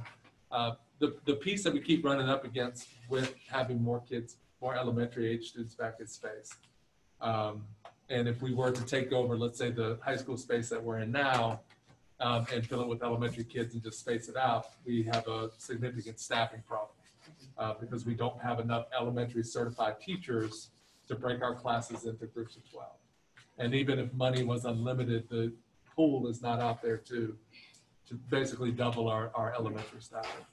So yeah, absolutely. And we're continuing to look at ways creatively to have more students, mitigate risk, and try to maximize time in school. I'm just gonna throw this out there, which is a little, it's really more in the details of it, but one of the things, have you guys considered, particularly because we're halfway between Williamsburg and Richmond, any of the teacher education programs that have to have student teaching, have we thought about trying to reach out to them to see if we could maybe put together some kind of influx of student teachers that could have a cohort, like they could be a cohort, meaning let's say you get 10 teachers, they're student teaching, and they have one teacher is paired to, I don't know, that's a good idea. I have not thought about it to that level, just because in the past we've been told they could not teach on their own because that was part of their program and it couldn't be left. But that could be something that we could talk about in these circumstances. We've already accepted some student teachers already, so we already have that in place somewhat. Or maybe they're at home as the tutors for those students on those days, and they're able to understand the context of what the teachers are teaching and be able to follow that back up. That's a good idea your too. model there when you were saying the tutors, because I was thinking about that in terms of who would that be, and and we could try to reach out and work with some of the close by colleges and universities to see what their thought process is. It might be that they would tutor at the beginning stages of that as they're learning, and then we have different options possibly. Well, it's potentially, now that that idea is on the table, we could look at prior to student teaching. and have them do tutoring and things like that. So Put the year together. before they student teach, or the semester before, they're still learning those materials and would certainly be qualified tutors to do that. It wouldn't be a bad idea to look at what, so VDOE is working with JMU on their teacher ed program for mentoring new teachers. I'm just throwing that out there because we might want to look at what they're doing and maybe we could copy it or model it or borrow, or I don't know, but it'd be worth looking at. Because then we're not limited to geography either. We can go after teachers anywhere and give them an opportunity to put on their resume that they were, tutors at a school division. So You probably know this, Gail, what's the minimum requirements to be a substitute teacher? Don't they have to have at least 60 hours? She knows it. Always have somebody Yeah, knows. yeah. So pre-K through 5, we're in a Title I school. They have to either have 60 hours or pass the paraphrase test. So the elementary administration struggles more with trying to find individuals hiring that meet that criteria. I was just thinking about what you just said about students who are looking to go, because they would, if they're going into their junior year, they would technically be eligible to be a substitute, correct? They're 18. Yeah, I mean, do our so policies. that might be the, it's like, you could potentially use them as your sub tutors before they go into student teaching, and they would qualify to be able to do that for that same pool of people you were talking about potentially. We'll certainly look into that and see what we can come up with.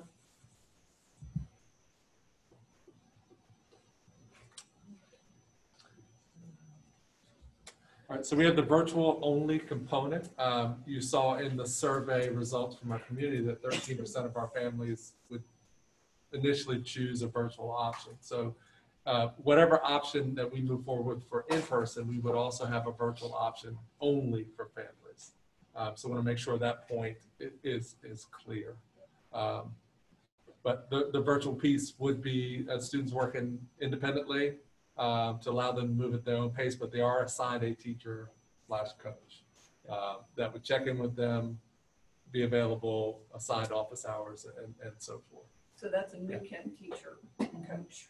Yeah, we've looked at models for both. We've looked at what it would be to contract the full virtual with a outside teacher, and we've looked at using our own teachers from a fiscal standpoint. Purchasing with an outside teacher becomes a barrier, the fiscal side of it.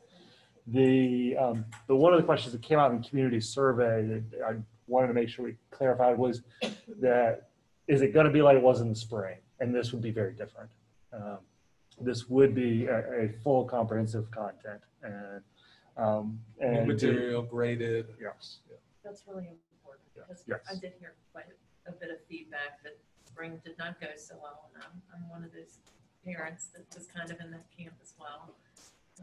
But we were trying to tread water and figure it out as we went too. But we have to do a better job when we come back in the fall. We've been learning along the So way. what would that look like for teachers?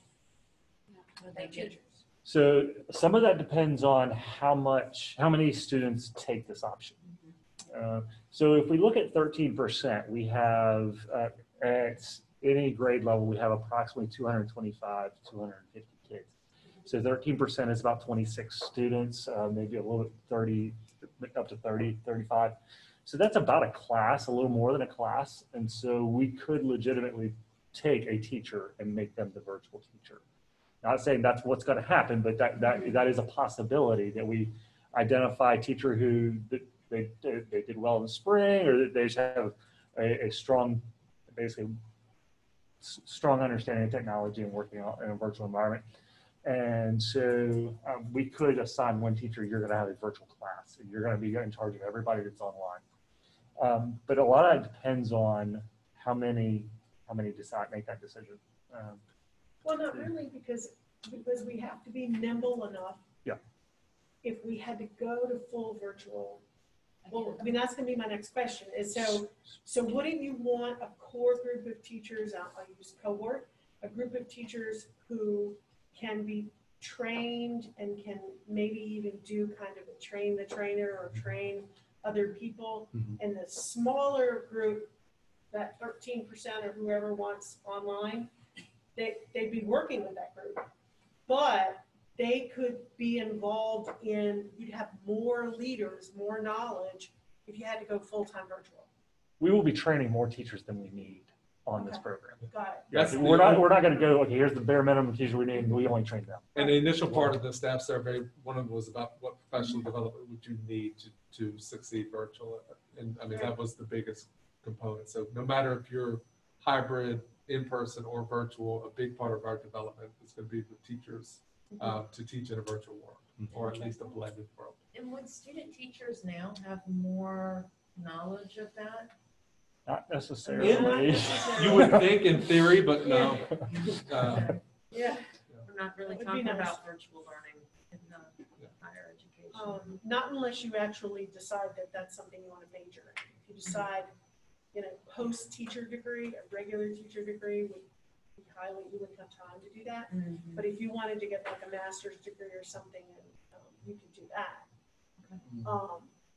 And I mean, I know VCU has a program. I mean, most teacher universities have something, but it's not every teacher. They should add that to the core. Yes, they should. Well, While they're at it. I think a lot of people are pivoting and making sure that the development piece. So does this mean ultimately we go away from completely this pass-fail system? Is there no more pass-fail system? How are we gonna do that? Yeah. Well, these are graded, yeah. I'm saying, in the spring, Okay, everything was I was just trying to, no, Yeah, that was, everything in the spring was pass-fail, but pass-fail does not apply moving No, forward. this would be- Is that correct? and part of that was closing in March, only 5 weeks into a 4x4. And then the initial directive from the BDOE was no new content, Okay. which sort of So limited. pass-fail is off the So table. pass-fail would not be, that was the best decision for the most kids at that moment, but there were unintended consequences. Some, it helped some, it hampered others, but this would be graded, required, new content.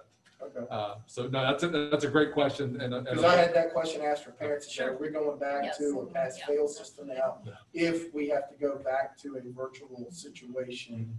Correct. And can the students and the teachers keep up with it in a way that they feel like they're getting everything that they need? Back to Kristen's point, 50% thing of, So can they really complete a whole course now and be graded on it and you feel good about it? behind all of this will be a strong preparation to be completely virtual. Because if March 13th or whatever the date was that we had to close, I mean, we have to be, that's a real thing So in you our have to lives. be like over-prepared for what might happen and just hope it doesn't. If it That doesn't will happen, then feel we're gonna be right. stronger in the blended piece. One of the questions on the staff survey was about, what did you learn that worked really well during the virtual piece? And there was connections with families and some different things. And so I think we'll be stronger once we all get to come back. We'll be stronger in connecting and being virtual and so forth. So it's not energy wasted. It's just gonna make us better in the work we do. But I just wanna make sure, because of that question, that the point is there for families That's that helpful. a lot of our work is going to be about how to teach in a virtual blended environment. Any other questions on? Do you require, is that if that 13% who signed up for virtual, is part of their requirement for virtual is that they have to have internet? They're going to need to be able to have access to internet. Well, they can get to on the hotspots. Yes. Yeah. Yeah. And we would prioritize that piece with families who chose virtual and had, And that virtual component, you can actually monitor whether they're online and actually monitor if they're actually active in doing the work online. Yeah. So, Okay. which is another complete difference from What we had. from Yeah. last year. So that's a good question. Mhm. And really timeline for us, so we'll work through this, come to the August 3rd meeting. Post August 3rd, when we have a board vote, would be another survey opportunity for families to actually choose and then begin to prepare families for virtual or those pieces. Because we're going to have families, no matter what decision we make, that are still going to go virtual because that's where they feel, and we need to start those preparations. So and we could have families go say, yes, I want in person, and now that it's shifted, go virtual and back and forth, but we'll choose in August. So you're planning, I mean, because you're going to have some students who are going to be virtual regardless. And we want to plan for the fact that if we had a critical situation, we could go virtual and do a better job. Exactly. And so you're planning that for the students, but over here, you're also planning that for the teachers so that they'll get the training they need. But there will also be some accountability in terms of you're working, right? I mean, you're collecting. I'm going to go back to something that, you know, when we were listening to our attorneys, and there were 2 attorneys in the call, they said that their belief was, you don't work, you don't get paid. So, I mean, I don't think we're that hard, but I think we have to say there has to be accountability in terms of if somebody's going to be working fully virtual. Yes, absolutely. For that option of virtual, if there's only 13% and whatever the board votes and decides, because it's such a small percentage of students, and they say they still want to go virtual, do we require them to, are we required to ask them why they want to go virtual? Like, is there a criteria of why you want to go virtual? Is it because of medical conditions? Is it because of whatever? Or is that not even a question that, or same way with teachers? If a teacher says, I can only teach virtual because of these circumstances, do we ask the question, why do you have to teach virtual? 2 different, and I'll defer to Cynthia on the second one. So the family one, we have not gone down that road. Okay. The virtual piece would still be our school, our kids, our teachers, and we'd still receive funding for the students. So very different from homeschool. As a matter of fact, this could be an opportunity for families that are homeschooled to join our virtual program as well. But the staff one is a completely different piece because that's an employee contract. So Cynthia, I don't know if you want to add to that piece. I can, and this chart is just, it really does help. But so if we have an employee who's scared to come back to work, then that's a conversation of, you know, that's not it doesn't meet the criteria for the Emergency Paid Sick Leave Act or the Emergency Family and Medical Leave Act. But if they're sick and they're seeking the medical diagnosis, then they're eligible for that 80 hours of that leave that we were talking about, the paid leave. Depending on which criteria, it's either 100% or 2/3, and then up to 10 additional weeks if they're under their physician's care. So didn't you say something, Andrea, about doctors are writing notes to say They can, yeah. that do you have a medical condition that would prevent you from coming to work based on this? You might be immune compromised. Okay. You might have- So they could get a doctor's note that basically We will have says- staff with pre-existing conditions Yes, that we we do do. need to navigate with, and that's another option when we think about Well, and virtual. pregnancy, we don't know. I think I've heard some rumors that, you know, doctors are telling their pregnant patients possibly too. So we will navigate those with We our staff will. members. and But- case by case. Mhm. And I mean, right now we're starting the year with FMLA, regular FMLA, that's different than the emergency. It's not related to the COVID. It's just regular FMLA. So, you know, we have to cover those classrooms before we even start looking at the COVID situation. So that's, you know, another situation. As well as what the bus driver gets sick, you know, who's driving that bus in. So all this. Your question a second ago was about students though, right? Like the 13% of students. Yeah, is would we allow that, them? yeah, 'Cause do I'm they, curious about that do too. they have to justify why they want to go? At this current time, Virtual. And we have to provide that for Have them, flexibility. correct? If they, so in other words, if some, even, no matter where we land, hybrid, whatever, if they want to go virtual, do we have to present that as an option? my goal, so let me answer 2 ways. So I guess the first one is no. We do not technically have to provide that option, but my goal is to keep every kid engaged with Newcastle County Public Schools, because I don't think we give a great education to families. And then my hope is we get to the point that families feel safe or whatever, and they come back to. My fear is that 13% would then pull their children out and homeschool them. So, Well, if they homeschool, then they would not have access to our virtual school. right, but I'm saying, would we be able to offer that as an option? In addition, could we offer multiple options for a virtual only and another option? What do you mean? because, well, I'm asking the 13% of people who do not want to come back into a classroom, Mhm. are we going to provide them a virtual experience if we are offering? If we choose another classes? option. Right. So would we offer that option? No for matter which people? direction, that is our intent, Okay. if I'm understanding the question correct. So no Yeah. matter what Okay. in-person option we have, we also have a virtual We option. have for- all the safest options too. It's like, Correct. this is the hybrid, but you could also have this option of virtual as well.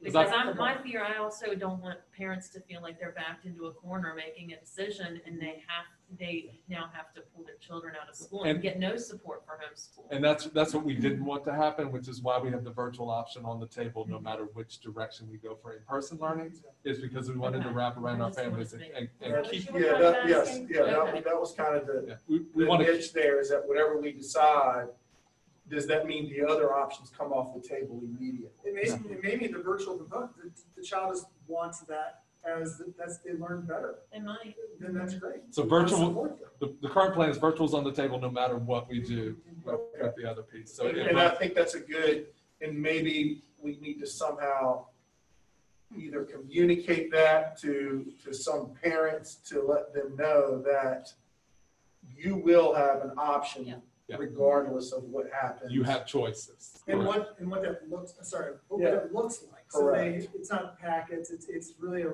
Yeah, it's not coming to school once a week and picking up Yeah. a week's worth of stuff. And it's not the 3 assignments you had in the spring. It's much more rigorous than that. It's, And it's not, It is- it's not pass fail, it's. So so basically it's equal, it's supposed to be academically an equal to. academic equivalent, in-school. but on a virtual. And sometimes the virtual it can be more rigorous. Yes. So, And this would allow flexibility from employees who may need that as well. So we have flexibility. I mean, we will have situations case by case that, they may be able to teach virtually. Gotcha.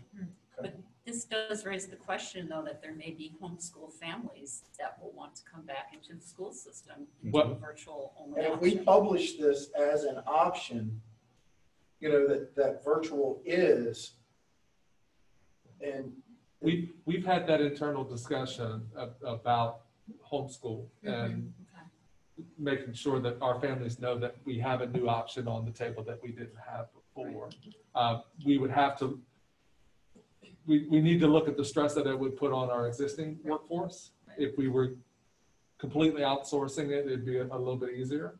But we would have to look at those components, but that's not off the table. We could actually reintroduce families to New Kent County Public Schools. Because that increases the ADM number. Correct. yeah, well, and the other piece about that too, if we offer virtual, and let's say eventually, as things progress, and we're out of the clear, and we're 100% back, we got it. Does that option still exist? Yeah. And we'll have to go, I mean, yeah, so next year we go to school in 2021.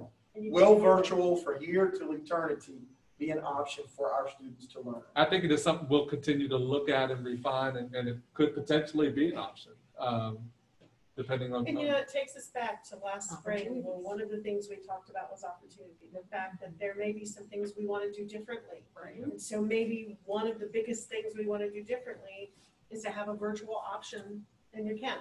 Well, and think in learning as we go. Absolutely. And the virtual option could be, I mean, there are lots of ways to, as far as an opportunity. I mean, it could be a place for advancement for kids. It could be a place for remediation. It could be a place that even long-term, you do have some components you do in school, but you have these other ones. And it really could take us to in a whole different level. And I'm assuming, I'm gonna say this because I bet you guys have already thought about it, and that is you wanna talk to people who already do virtual programs. We have the benefit of Code RVA, been there, done that, they know what works, and, It's just like taking online classes at RCC now, correct? That's correct. I mean, it's the same concept. I mean, that's all they're doing. Different- Our early college grad. well, except, you know what, honestly, from a developmental standpoint, I mean, I think you'll come back to the table at some point, like when this is all, when COVID is behind us, you may want to come back to the table and talk about what is developmentally appropriate for virtual learning. and it may be only secondary, or, I mean, it may not look exactly like. Yeah, it won't be like pre-K through Yeah. 5, but Well, I this think is a, certain classes too lend themselves a little better, like history classes where it's heavy in reading and studying and things like that, whereas maybe math classes, I'm just speaking for my own, you know, I need to ask questions and have more. hands-on type of. Right. Well, there's a lot of that in virtual learning anyway, though, so you don't like read forever. You read a little bit and do a little bit, read a little bit and do a little bit, and it's really broken up. It's why it's harder to prepare, is because there's so much variety in it. And then there's even like little breakout group discussions, and they do things to it. I mean, it can be really cool, but it's not heavy reading by itself. Doesn't have to be.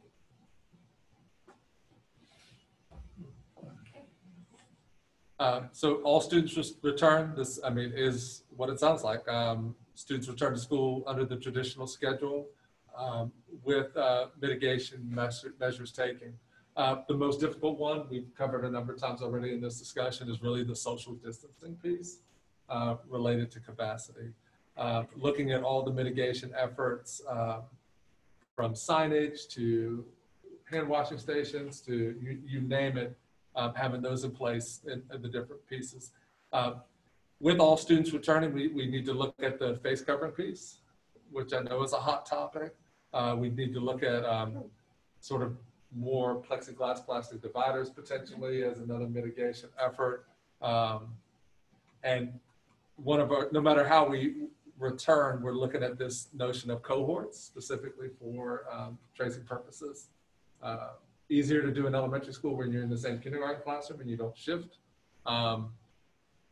Not as easy to do in middle school, but easier than high school. So just looking at scheduling as much as possible to minimize some of those interactions and to make students more cohort based. Anything we can do to keep kids in a cohort is beneficial in case for a number of reasons.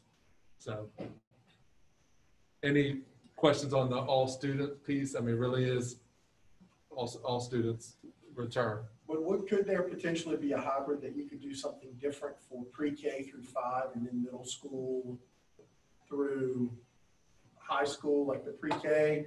It's better for them to be in school 4 days a week versus the middle school and the high school. I mean, I know that's a transportation nightmare. Sure. We always go back to that. But is that a better learning environment because we know that the virtual piece doesn't work well for them? It's better for them to potentially go to school Monday through Thursday and then be off Friday, like the rest of the students would be if we did that hybrid. And that's a great question. So we're not locked into a pre-K-12 strategy. We have to do the same thing for everything So, K through 12. yeah. Back to that complexity slide with all the different bubbles. If we push on that one, then we need to look at all the other factors that it could impact and so forth. But no, we're not obligated to. We can differentiate it and look at it by elementary, middle, and high. And we have been doing those pieces.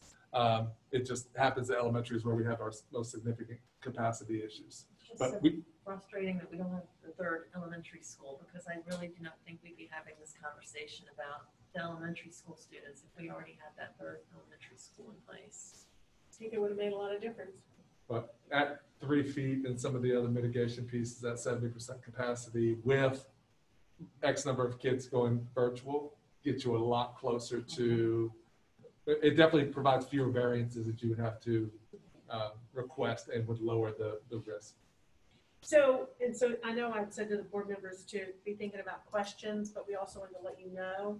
One of them would be, I mean, obviously between now and August, we need to know if we go a particular route, how many variances are we talking about? Yep. And I know you don't even need to do that right now because we're not even sure what's happening in the state. But when we get closer to August, we need to know how many variances are we talking about? And then that might be a question you want to have in your SOUP meetings.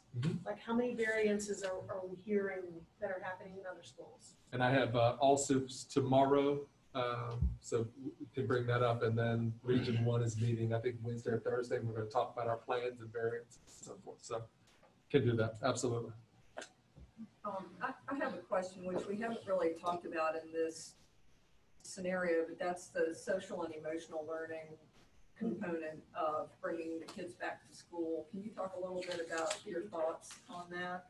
Absolutely. Yeah, I mean, that's really, before we get to the academic piece, we have to make sure that that is in place. So whether it's elementary, as far as our morning meetings and our Sanford Harmony curriculum that we utilize, to the role of the counselor. Dr. Bishop, I don't know if you want to add to that. We also have, we're partnering with Panorama. Thanks, Amy and Dr. Nichols, for putting that through. That's a social emotional learning survey, school belonging, and that's a nationally normed survey. Of course, school divisions are using this right now, and it's actually lower the response because and the results are lower than expected. So we're really trying to map out not only the programs to support students, but also to measure it. So, I mean, I hear what you're saying. So that's a survey. So my first question would be, what types of prevention things are we planning? I mean, and I'll just give you one example. So one of the things is normalizing that there are times where you might have to wear a mask. Yeah. And I'm just using that as an example, and helping parents to help their kids.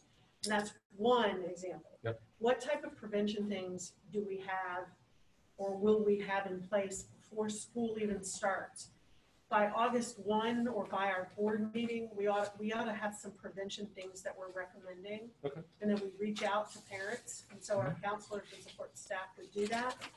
And then the other part of it is, what types of interventions are they thinking about for children? How does your support staff role change? What could that look like? And then obviously, information for parents. It could be through, PTO, PTA. It could be something like that. But an opportunity to connect with them and maybe have some virtual meetings where people are, I guess I'm hoping that there are already plans for that, because they've already had the spring to realize that we haven't had those services. What will those services look like? So we'd like to see more information about prevention and intervention, right? Yes. Parent services. What's that going to look like? Well, and at the same time, also show for staff as well, because it is, Absolutely. yes. I mean, Yeah. staff and students, a lot of this will parallel for both of those. Also orientation, so students know what to expect. So they're comfortable when they return. We've talked about a video series as we put classrooms together, as we look at what health screening. So when you come in first day of school, you kind of know what that looks like, and putting those for families as well, staff and families.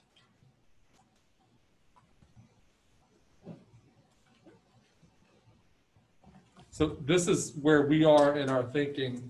So the virtual piece is offering as an option for students in phase 3 for the school year. Consider using it during phase 1 or phase 2. So if we go backwards in phases, that virtual becomes more of a prominent force.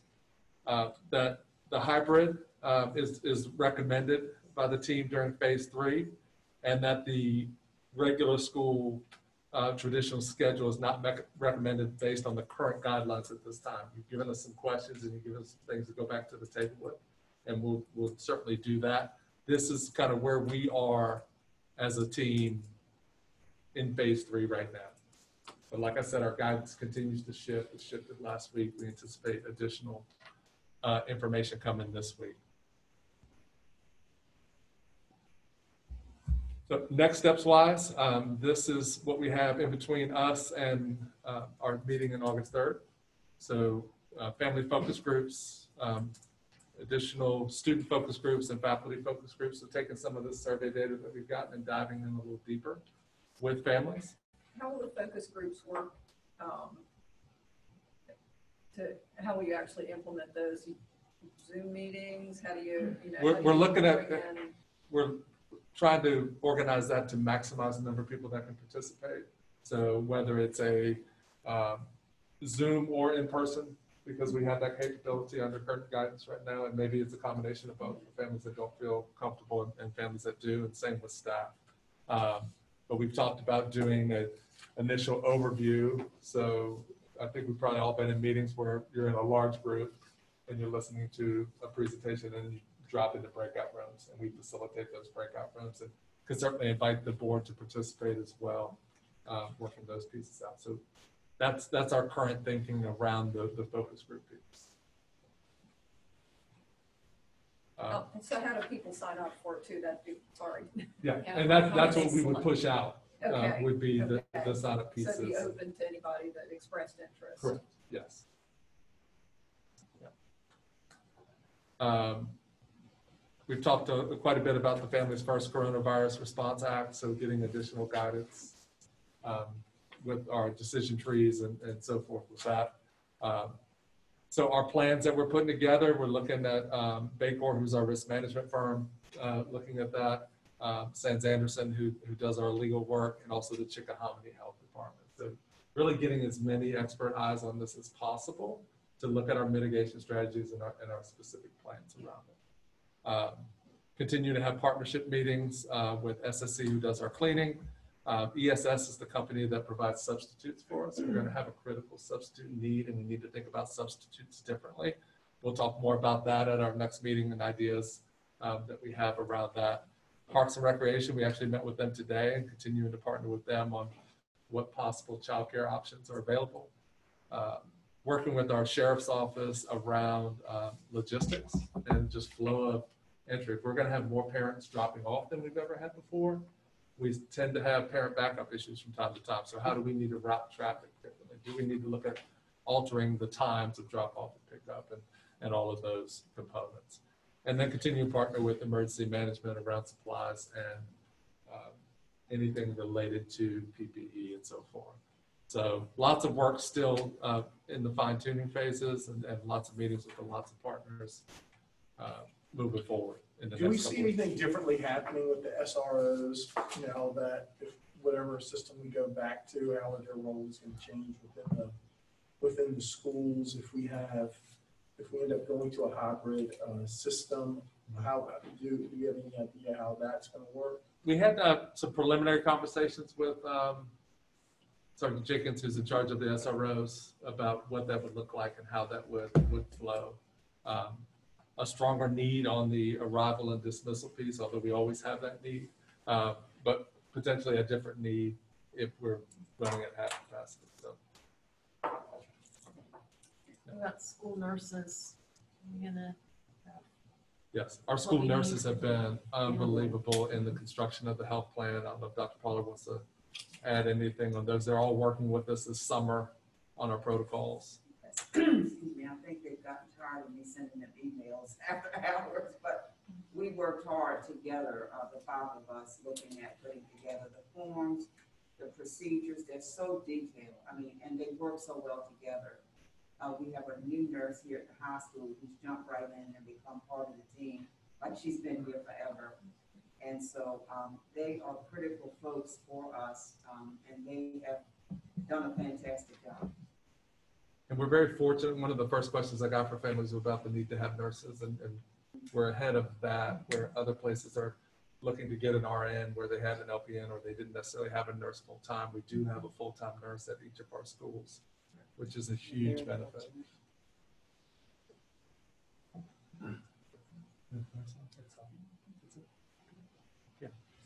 Yep. So those are the next step pieces. We've talked about the potential of having an additional work session in between now and the August 3rd vote.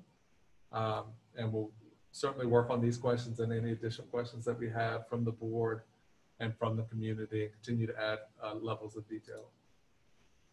Could you create a Google Doc for us to Sure. put questions? Absolutely. And is everybody okay with that? And that way, as you look over and think about it, you can just kind of list them. That helps me tremendously. Yeah. Okay, awesome.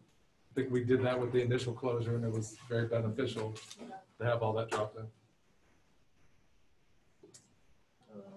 So have a more detailed document for you as well that includes Dr. Pollard's phase 2 health guidance. Okay. So I can finalize that and give it to you within a week. Board members, do you have questions? I mean, I know we have more. Yeah. I know we've got lots, but do we have questions right now? And then, I mean, There was a mention of nurses. One of the things one of the additional things is making sure we have another space in the school in case we have a student or staff member that is showing symptoms. So we've done that work during the summer as well to make sure that we have a well space and a sick space as well. It's going to be very hard to differentiate between the well and the sick too, because that list of symptoms is growing. Yes. Had a parent this morning at drop-off talked about their child that was having teeth coming in, so they had some soreness and some. So I mean, that it was just to that point of clarifying. Okay, so it looks like we're gonna give you questions in a Google Doc. We're Sounds not gonna good. ask any other questions tonight. So if there are no other questions, then the meeting is adjourned. We have an action. Oh, I'm sorry, we do. I'm so sorry. We do, that's not, so this isn't, we should have another one, and that's the superintendent's recommendations. That's not on the action item. I'm just gonna make it up right now. We will add it. What's that? We'll add it. Okay, so, board members, you have, had an opportunity to review the first and second readings of the Vsba policy updates. Are there any questions? Okay, do I hear a motion? I move we approve the policy updates from Vsba as presented. Okay, do I hear a second? Okay, all in favor? Aye. Okay, no, anyone opposed? Motion carries. The next item is, do I hear a motion to approve the superintendent's recommendations regarding personnel matters? A motion that we approve the superintendent's recommendation for personnel matters. Okay, do I hear a second? I second. Okay, all in favor? Aye. Okay, no one opposed, motion carries, thank you. Okay, now, meeting is adjourned. Thank you, guys. Thank you, Dr. Nichol.